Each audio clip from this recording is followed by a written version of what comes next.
Hello, everybody. Welcome to the 13th Harmonic. Today we have with us Ben Burke, and he is joining us from Sedona, uh, last I checked anyway.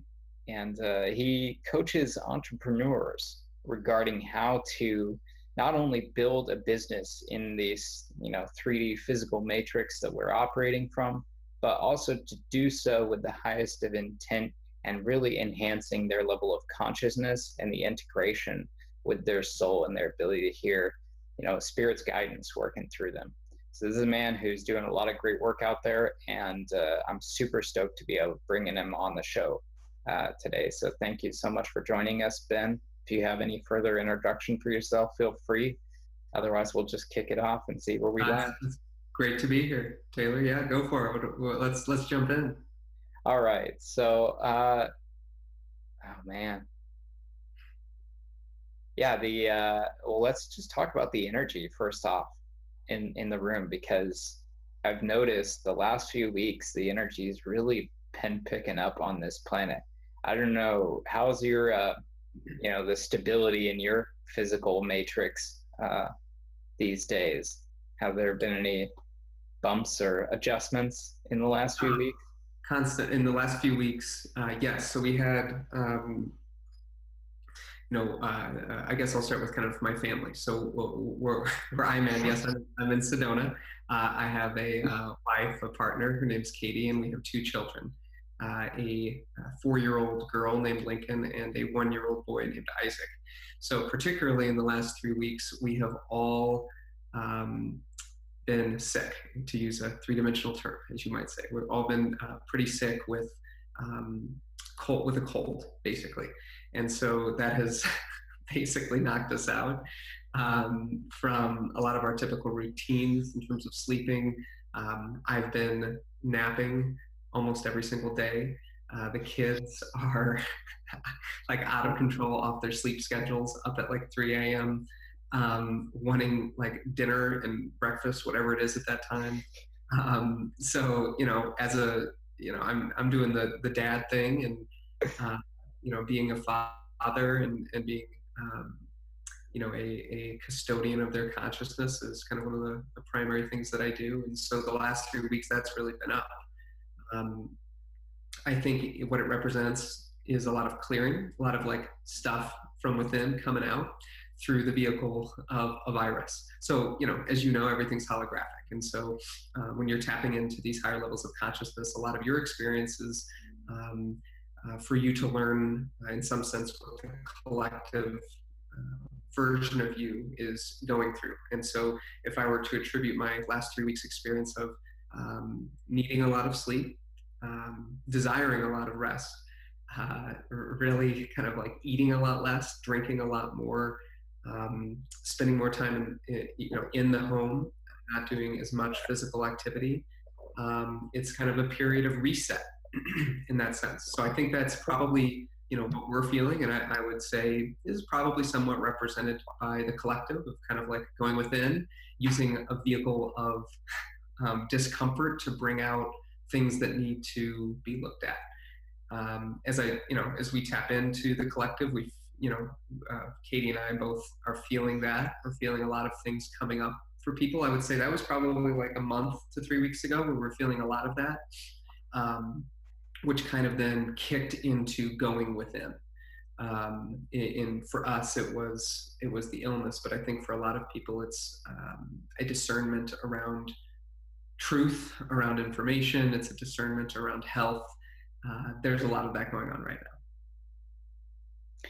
Yeah, in the last few weeks myself, I took a trip to Burlington, Vermont, and stayed with a friend for a few weeks, and then came back to my family. So I was kind of on a what's that word that they use when teachers sabbatical?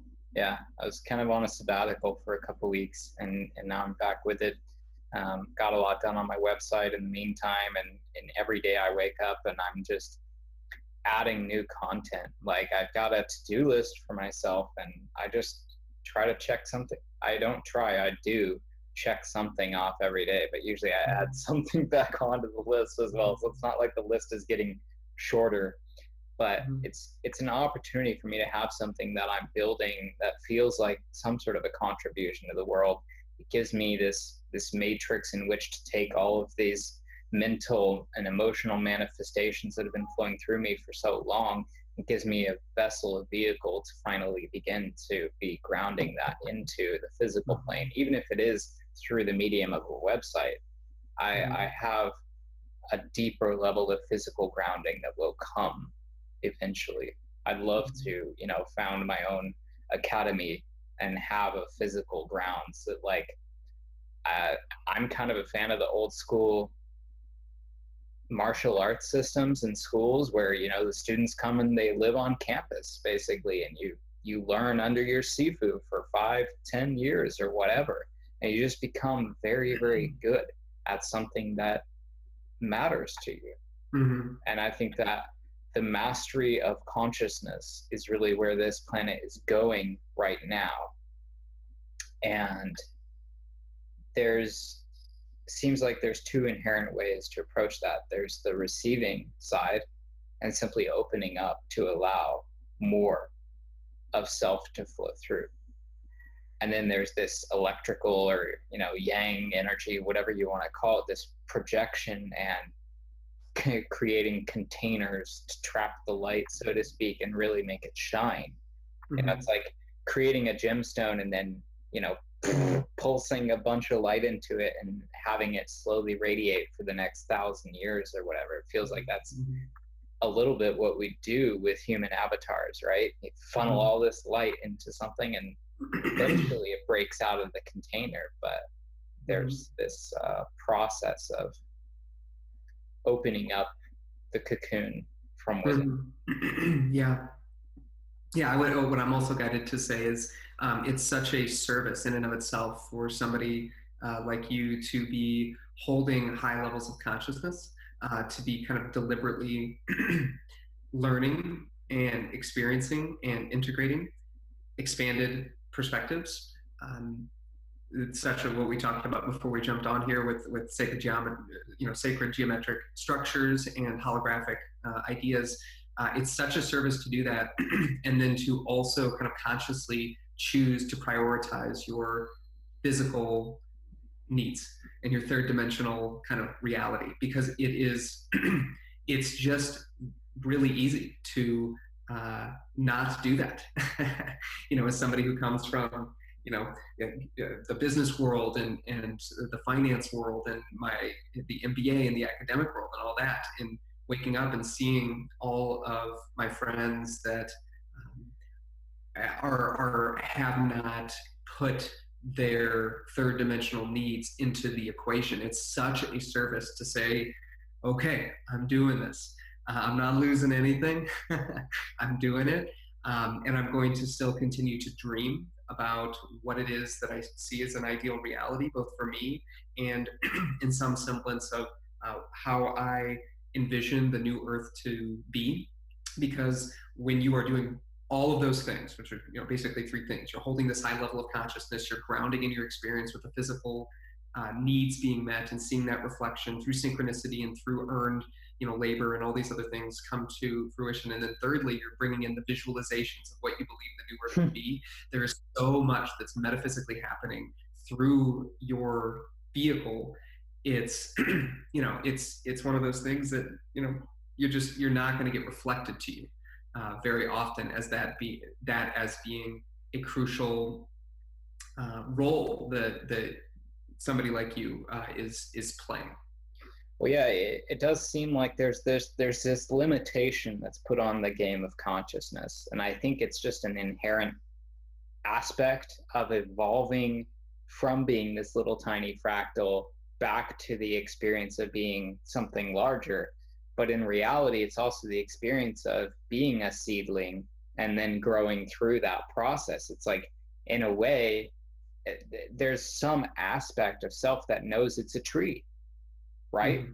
But has never actually experienced that in the particular form, the container that it's in. Right now, it's a seedling. So even though the DNA memory of it is, I came from a big tree before, I'm Mm-hmm. small again. right? So it's that experience of growing self again and again and again and just exploding into light, so to speak. Mhm. And Mhm. the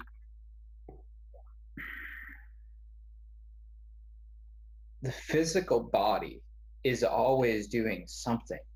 It's Mhm. never just on, autopilot. There's this layer of awakening and growth that approaches, that says every action that I'm taking right now, every breath, every movement of my hand, there's some type of spell or magic or intent that is manifesting into the physical, and my ability to perceive what the body is doing and why it's doing that. Like my hand right now, it's doing this, it's placing something into the grid of consciousness.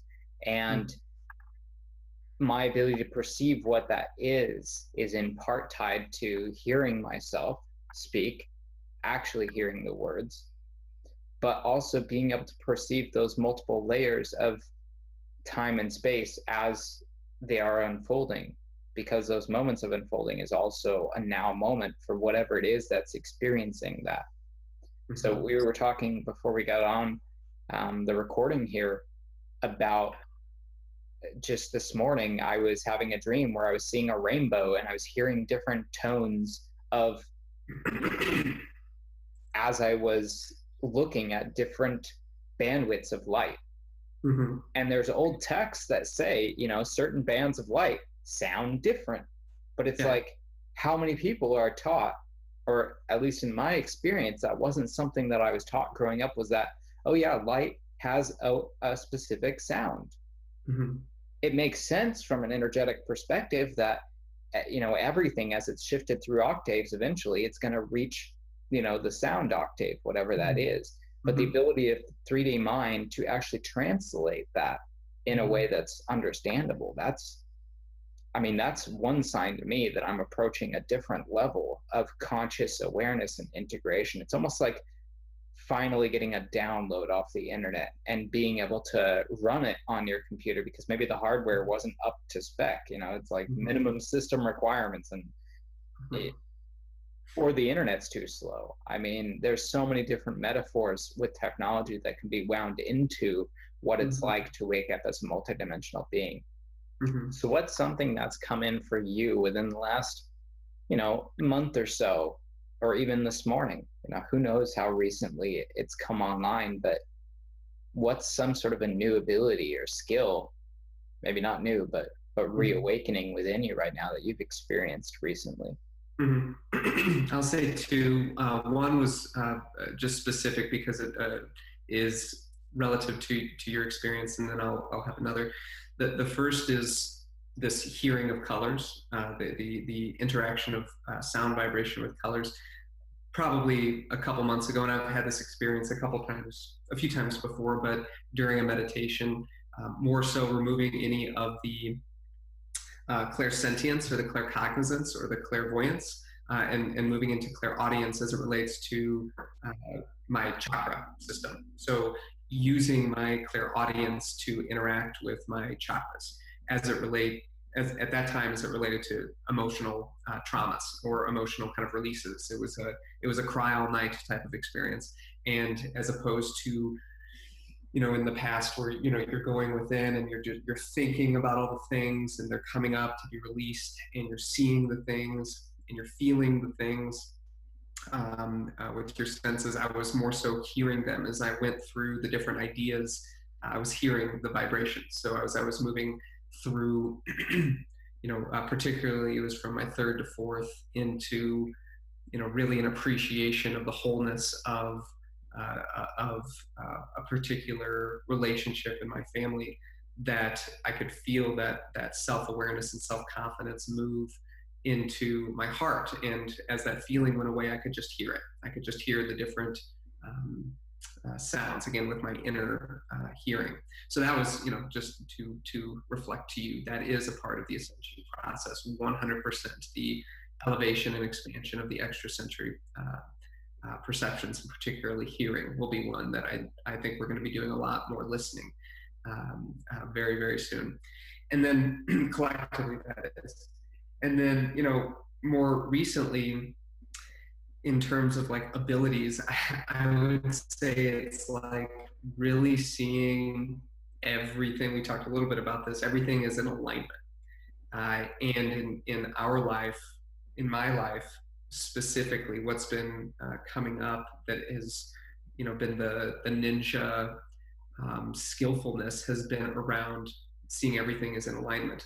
The incredible, third dimensionally labeled good, and the uh, incredulous third dimensionally labeled bad, as all of these things as equal. And that's a superpower, to really see and feel and sense your past as neutrally aligned towards your experience of the now, which creates your future. And that's been something that's been coming up for us, with the illness, a little bit, because we don't really get sick. We're extremely healthy people, relatively speaking, and I mean that humbly. We're just like very healthy. So for us to like all get wiped out, there's a lot that came up with seeing that as an alignment, seeing that for the holographic nature of it being a clearing and not placing any judgment on on it, and staying firm in those moments that where I think the logical self would want to intervene with traditional medicines, right? So you get into more the practicality of like, I've got two kids and they're running pretty fucking high fevers, and Yes. not really eating and not sleeping. They're drinking water, so it's going to be okay. And kind of really tapping into guidance in those moments, and that sort of thing is seeing it as in alignment, no matter what. I think that is a skill, and that is something that will become more and more and more important as I and as anyone continues to clear out anything else from their childhood, clear out anything else from the past life work, clear anything else out on more of a collective chord that you're attached to, programs and ideas. But also, just like as these things speed up, they're going to happen right now. So the idea of like whatever happened last week, I mean, what happened last week? That's like a year ago to me now. So it like might as well be like my inner child work that I'm doing in just viewing you know last week. And so it's this ability to kind of see everything is in alignment that gives me more primacy, more kind of presence with making better decisions. Not that to use a third dimensional term, but making decisions with that knowingness that everything is in alignment. That's a skill. So you have that, and then it's kind of the application of that skill in business, in strategy, in life design, in choices that you make, in preferences that you have, that your heart has, that your heart wants comfort, your heart wants a connection to nature, it wants to have the ability to relax, it wants to have clean air and clean water and clean food, and all of these things. And so aligning those things that you want with the things that are your intuition is guiding you towards mastering a particular skill. It's that whole game that we're playing on the inner planes, while on the outside it just looks like you know he's a consultant. He's a consultant and Yeah, it's building these businesses, but they're built from the inside out. yeah. And I find that the Western culture up until this point, as I encountered it, I really like that phrase, up until this point, because it says whatever my perception, that's essentially one branch of infinite branches of infinite pasts that could parallel who I am now, or who I'm attempting to pivot to be in the next moment. And the less attached I am to having a particular pivot in the past, the easier it seems like it is to pivot in the now. And that's something that these big businesses have had struggles with, it seems like, is that ability to pivot, because there's so much history, there's so much bureaucracy, whatever you want to call that. It's an over attachment, over identification to a specific time space matrix, as opposed to the flexibility of whatever the essence of that company is from an organic and breathable standpoint.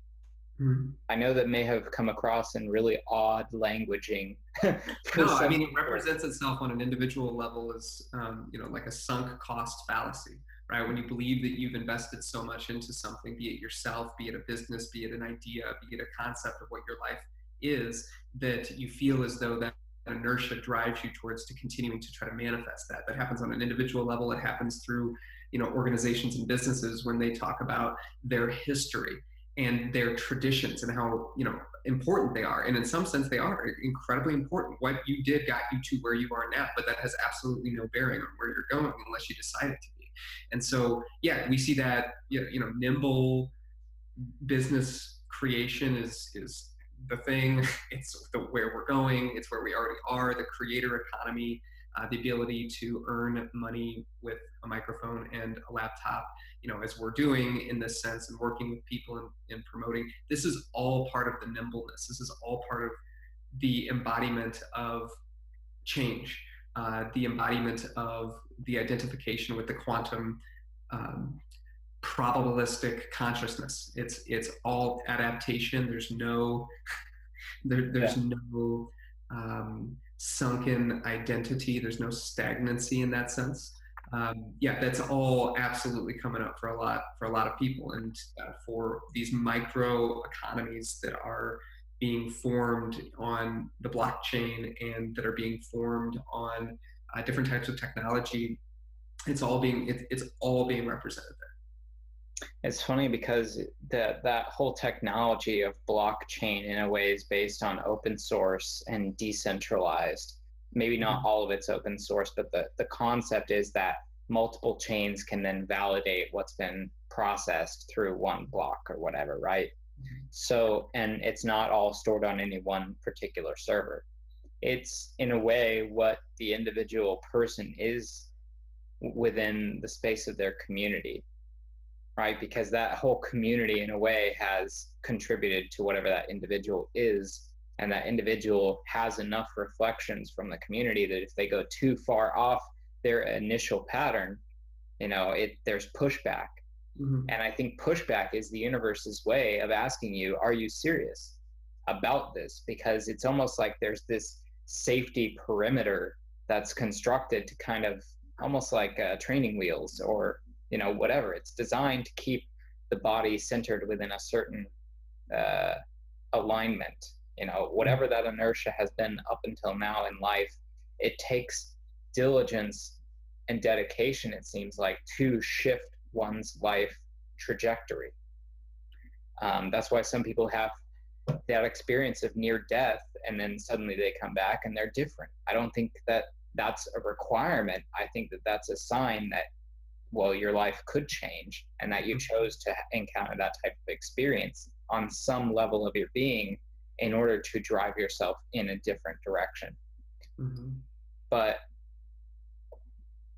it's these small commitments, it's the daily commitments I find that really create who I'm becoming. If I wake up every day and I actually do my yoga like I said I would, if I cross some things off my to-do list, because that to-do list is my current self now who's writing the to-do list, right? And in a way it's utilizing credit from the future which hasn't happened yet to contribute to get this Mhm. vision done. So I think it's having enough self integrity that as one goes forward in the perception of linear time, one continues to honor whatever commitments were made, whatever resources were, allocated. Otherwise, you get an administration that every 4 years completely flips whatever the previous administration has been doing within self, right? And then that's when commitments fall through. That's Mhm. when somebody says, I'm going to be there. And then the day of, a bunch of things come up and there's an excuse and it's not able to be fulfilled. And at one level, yeah, maybe, but at another level, maybe you weren't really committed to it. And so Mhm. there's aspects of you that came in and said, and not you, but the aspects of the person who then come in and kind of play, well, I don't think my vessel was really serious about their New Year's commitment of going to the gym, you know? So let's run some distraction. Maybe their car needs gas or whatever. So a lot of the building new habits, a lot of the advice that I've heard about that is about removing potential saps to your choice, right? Mm-hmm. If I know that I want to play the guitar more and more, then maybe having it on a stand rather than in its case buried in the closet would be a better way to remind myself of that Mm-hmm. commitment every day. Mm-hmm. Mm-hmm. So I think it's A, having commitments, knowing why they're important to self, and B, making those commitments as easy as possible to fulfill on a daily basis, and C, keeping the number of commitments brief. Like the attention span of a 4-year-old, so to speak. Mm-hmm. Would a Mm-hmm. 4-year-old do this? If so, for how long? Because my inner child might want to do something else. So is this 9 to 5 job really the good fit for me? What is being sacrificed to be able to manifest whatever this is that I'm consuming and interacting with every day as the experience of eternity? Mm-hmm. Because I think a lot of people have this or have had this concept up until now on earth of, okay, I'm going to die and then I'm going to wake up and I'm going to be in a better life. But what if you wake up and you're at the same level of consciousness that you were when you died, and you're equally confused, whoever you are in that Mm-hmm. space? So, what if there is no quick way out? There's only the way of diligence, of self improvement. And on that subject of self improvement, what about when we get to the phase where, like in the Matrix, an operator can just stick in a disk at our request and I can now fly a helicopter, Mm-hmm. right? So, what would need to shift in people's paradigms in order to allow themselves to pull forth skills that they've never experienced before that moment, or at least like lacking the linear story, the traditional, not a lack, but geez, some things have been very difficult to create a proper language to express. Mm-hmm. What I'm saying is that people have the capability to bring forth skills and abilities that hitherto were completely unknown to that individual. Mm-hmm. And that's not just an individual thing, but a collective thing. What is it that's been getting in the way of people being able to do this from your perspective? Well, yeah, I'll speak for myself. And for me, in connecting with um, my skills or my abilities or my ability to discern, the external environment in that sense, is being in my own energy.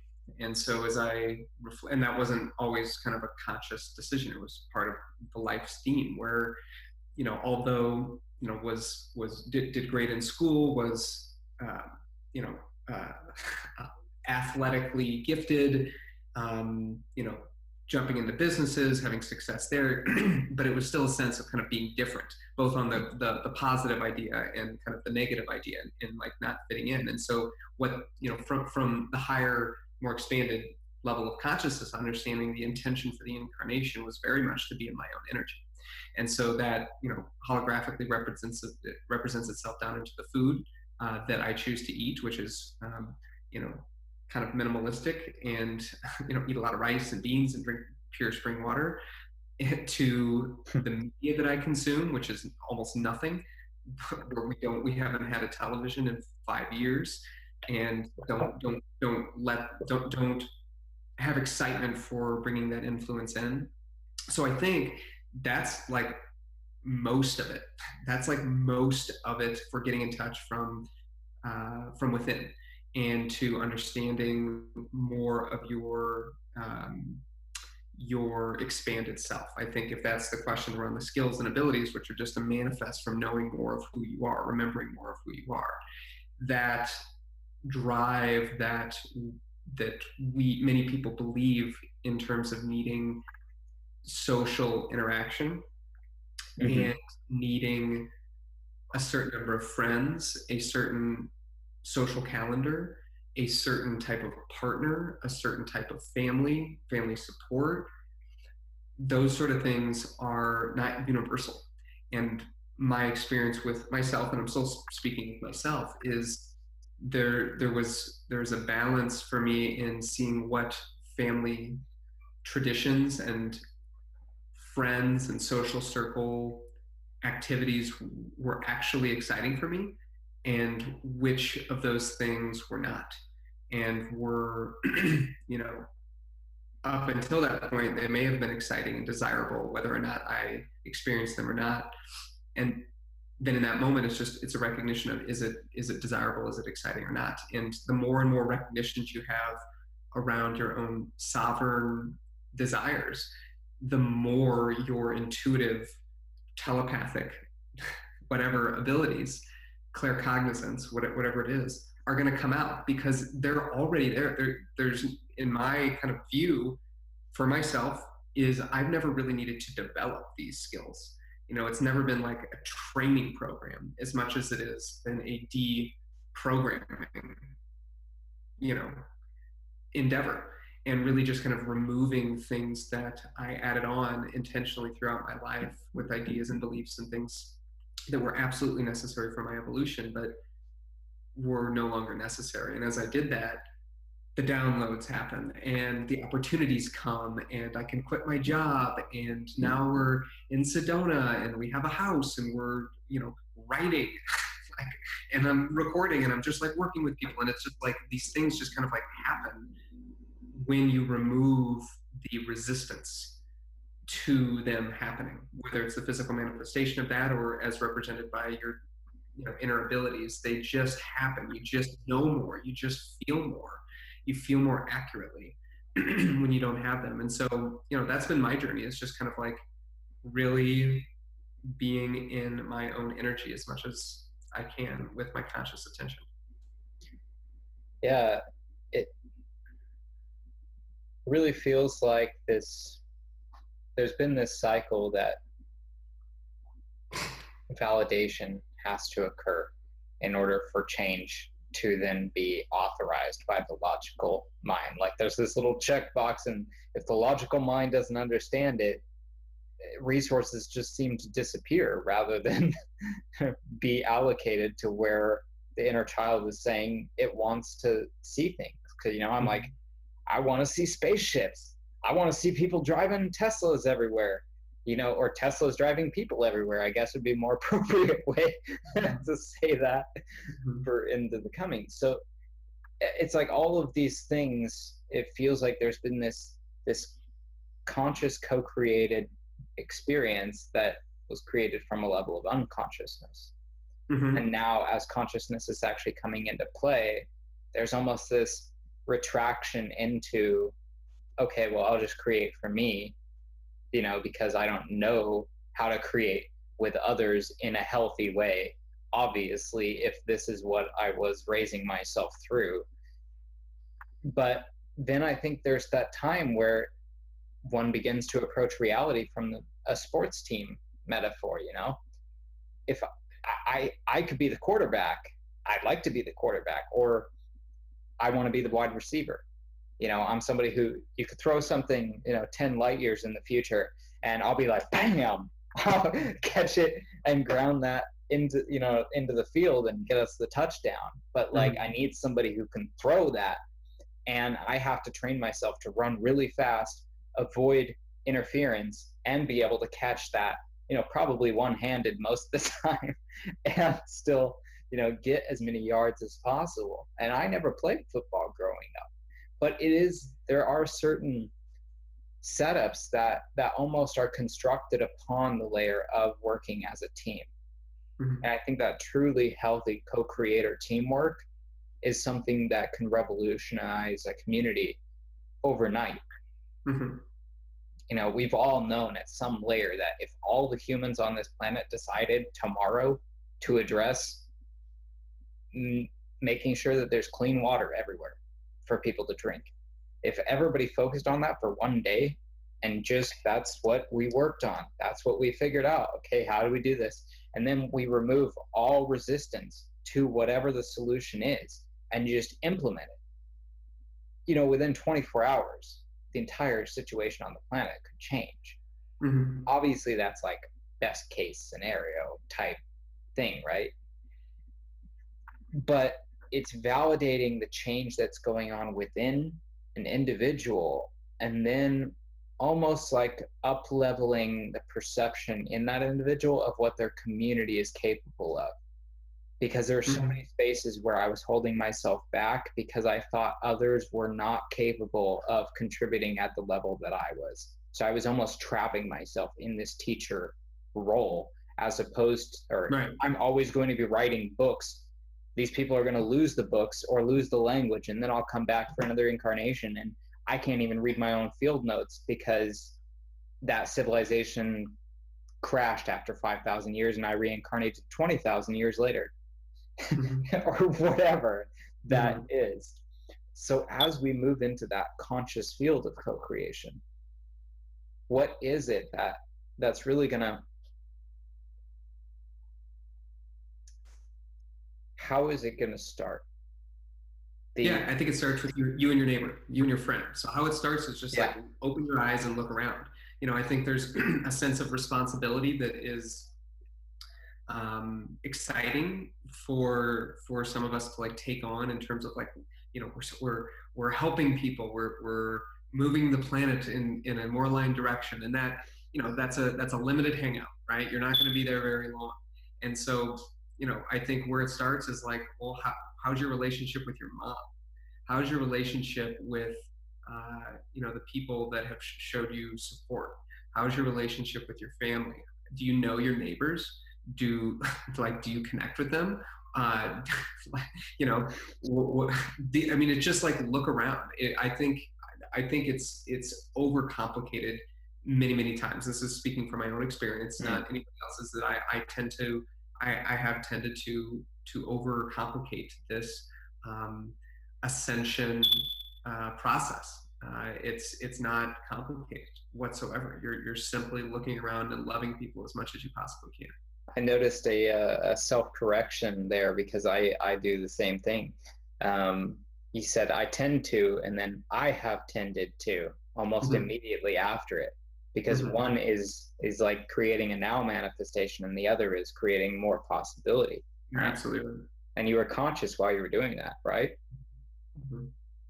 Yeah. Yeah, you're So absolutely right. No, I mean it's very much like when you reflect on who you've been, you're putting yourself there, and you want to be conscious that you're not bringing that into what you don't prefer right now.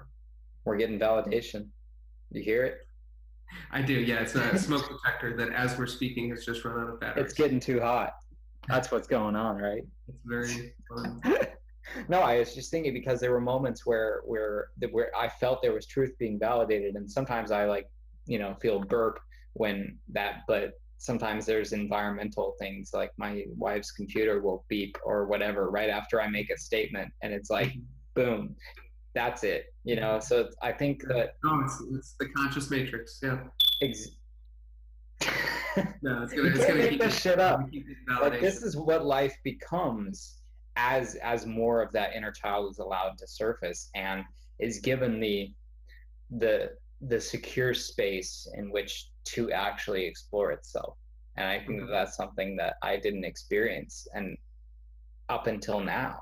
And it's as that's opened up, I'm remembering just how magical the world was when I was a child, before I Mhm. started having all these perceptions of responsibility and things like that.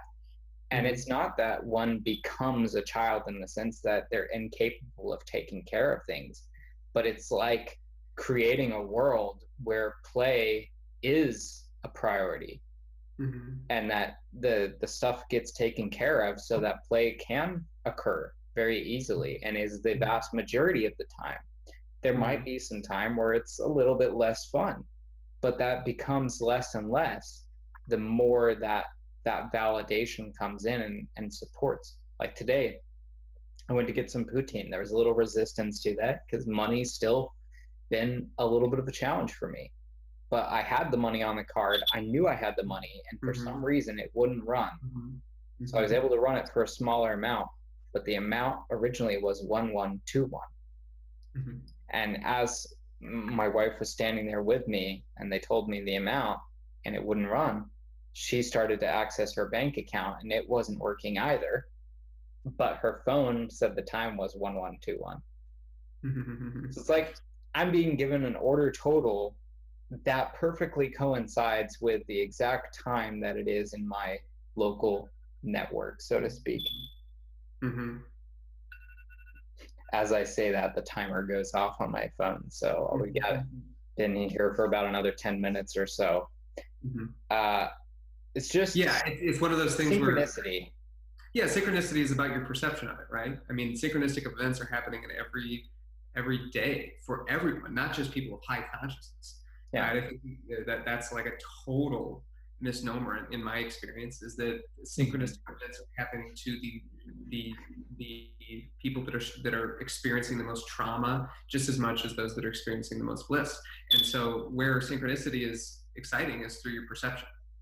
And it's like everything is a synchronicity. Interaction happens.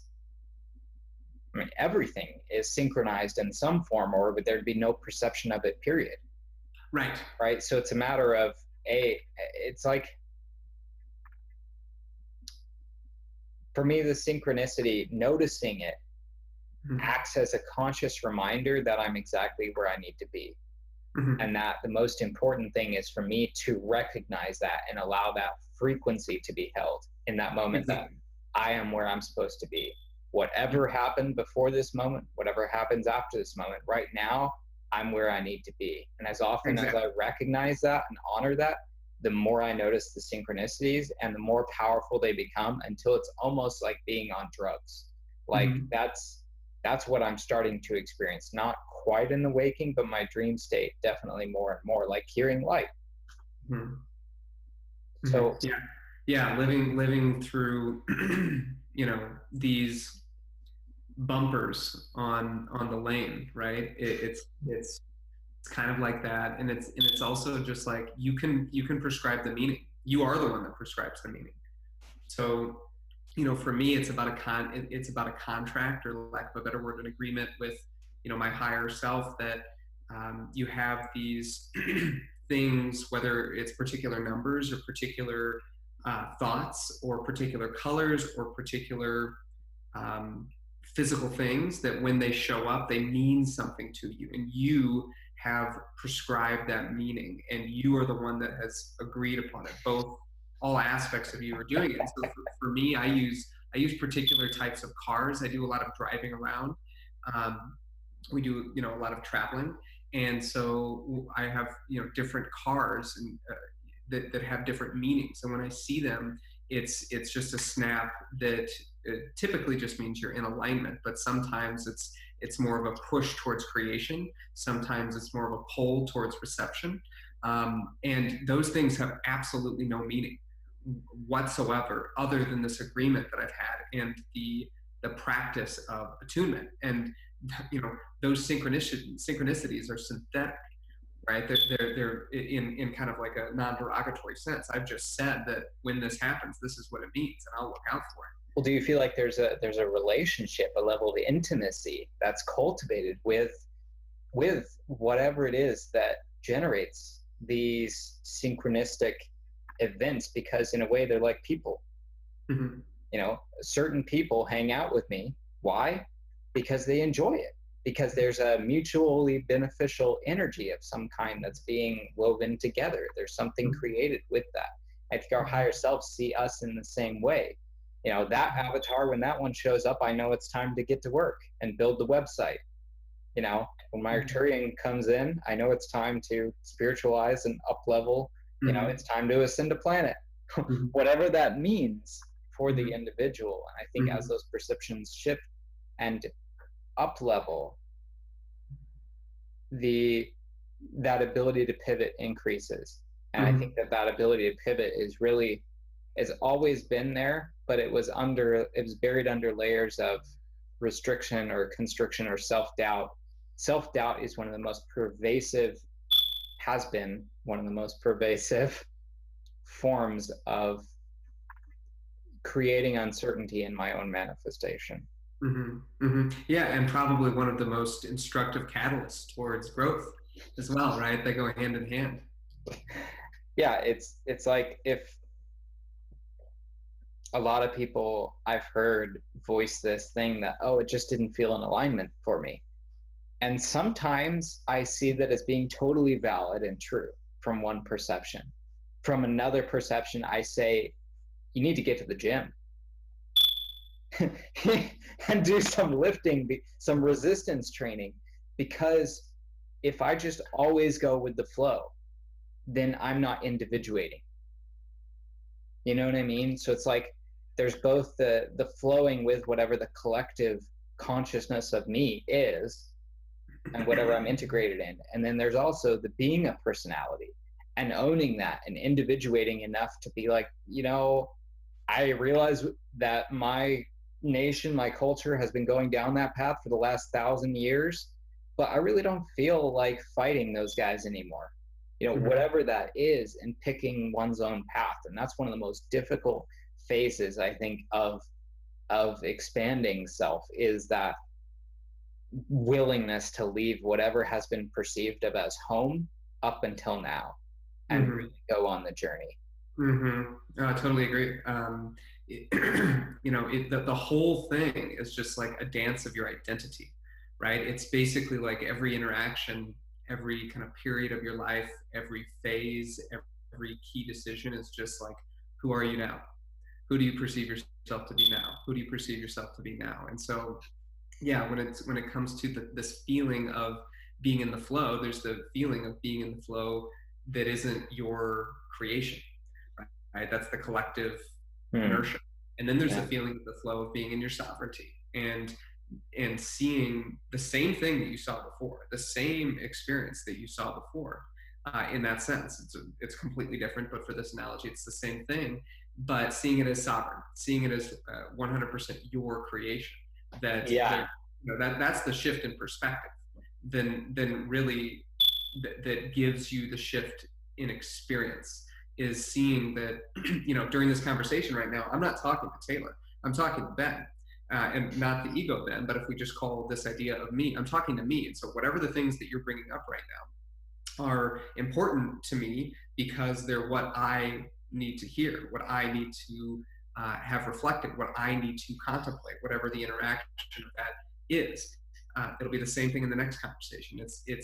I've heard this idea of this expanded fifth dimensional Christ consciousness being basically seeing everyone as God and seeing everyone as you and seeing you as God, like this that idea. And when you do that, when you shift into that perspective, then you this fundamental idea of judgment, which basically everything we've talked about that's in the kind of non-desirable category stems from the idea of judgment, be it a good thing or a bad thing or desirable or non-desirable. It's just judgment. Judgment just falls away when everything is you.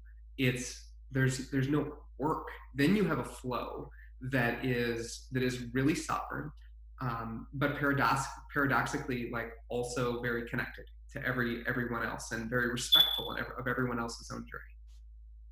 Yeah, and I think there's layers of understanding that occur mentally and allow the logical mind to give up progressively more control, but also understand that it's never giving up any control. It's just like temporarily taking a back seat. It's like driver's ed, and the teacher's sitting there. It's got a break if they feel like using it, but it's more and more being able to watch the body kind of do what it does and allow it to be what it is Mm-hmm. without whatever this has been up until now as a relationship of, oh, Mm-hmm. I'm driving this vessel, like Mm-hmm. what is this I? Because whatever it is, it's both this and not this. Yeah, it's like what are your autonomic bodily functions doing? Like, are you the one that's beating your heart? Are you the one that's hydrating your every limb of your body with the water that you're drinking? Are you the one that's actually Breathing. extracting the oxygen from the air in your lungs? No, like you're not conscious of that. It's you. It's the intelligence that's just as much you as the part of you that you're conscious of. And we're just in this period, this incarnation where we're moving in and out of all of these things becoming more or less conscious of ourselves being it, our identity and our identification with what we are is expanding and contracting relative to the belief systems, relative to our theme, relative to our responses, all these things. And Yeah. it's it's something that I think, like, a conversation like this, as we're getting close to the end now, it's like, a conversation like this, that we have no agenda, we have nothing that, like, like, what the fuck are we There's gonna no talk curriculum I don't here. even know It's you just, that well, right? Like, yeah. we're just doing it on, like, a telepathic level. I think it's these sort of things where it's just like, all right, this is what's happening now. This is how things are going to happen. We're going to allow our intelligence. We're going to see it as intelligent. We're going to see it as designed. We're going to see it as intentional. Although from one perspective, it's chaotic, and Yeah. that's, for me, it's very much, that's the experiential blending of the masculine and the feminine. It's the confidence and the chaos.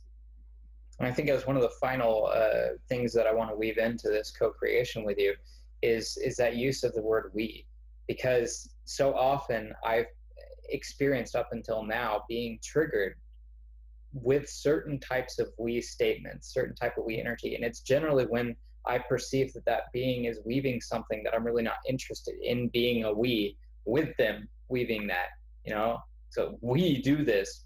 I don't know what we they're referring to, but in this case, the way you said it, I was totally on board with, because it talked about expanding. It talked about owning intentionality and the possibility of becoming more as a group. You know, it was Mm-hmm. an empowering, forward-looking statement, and I can Mm-hmm. always get on board with those we's. It's the we's who are like, yeah, we are so screwed, and I'm like, no, maybe you are, but your little we is not going to, even within whatever it is, it's not going to disrupt my flow. And Mm-hmm. it's Mm-hmm. also being able to step out of that fear loop of perception that something someone else is creating can in any way impact what I am creating. Mm-hmm. It's like allowing so much possibility in the universe that there is a way through where I don't even have to deal with that. You Mm-hmm. know, that just gets taken care of, because it, you know, that's their dog pooping on their lawn. They're going to have to clean it up. It's like they think it's pooping on the neighbor's lawn, but it's all their lawn, right? So there's these Mm-hmm. layers of the universe that help to Mm-hmm. demark those levels of perception. And I'm really, Mm-hmm. truly grateful for that. Mm-hmm. Me as And well. speaking of grateful for things, I'm grateful to have had this opportunity to have you on the show with me, Ben. I know it took some work for us to get here to this day and time. Is there any, final closing statement or something that you want to, spontaneously combust the consciousness of Earth into a higher plane with at this moment? Yeah, I mean, I'll just say what I'm working on right now, which is probably resonant with one person, which is seeing everything is in alignment, no matter what. That is the current, the current lesson, I should say, and I think that is a valuable and worthy endeavor for myself. And so, whatever reflection that gives to somebody, I perceive it to be worthy of my energy and my attention and my contemplation and my meditation time and all these things, into going deeply into the idea of looking at all parts of myself as my linear story, myself as my family, myself as my collective identification, and looking into all those things and seeing it in perfect alignment, and holding nothing in terms of like animosity or in terms of like conflict, not seeing the conflict other than seeing through the conflict, and not seeing the struggle insofar as I am seeing through the struggle. So seeing it for what it is, in the feeling, in the pain, in all of that, and feeling it. And while they're moving through into the claircognizance and the clarity of knowing that it's in alignment, that is a very worthy endeavor for me. Beautifully put, brother. Well, thank you very much for being here today. We're going to go ahead and stop the recording at this time. Thank you so much to our audience as we grow. I'm absolutely privileged, and it's a pleasure to bring you more and more consciousness and elevating of your consciousness. I need to work on my ability to deliver a slogan without sounding like it's, coming non-linear, but that'll happen with time and practice. So thanks for being with us, and we'll see you at our next episode. Namaste.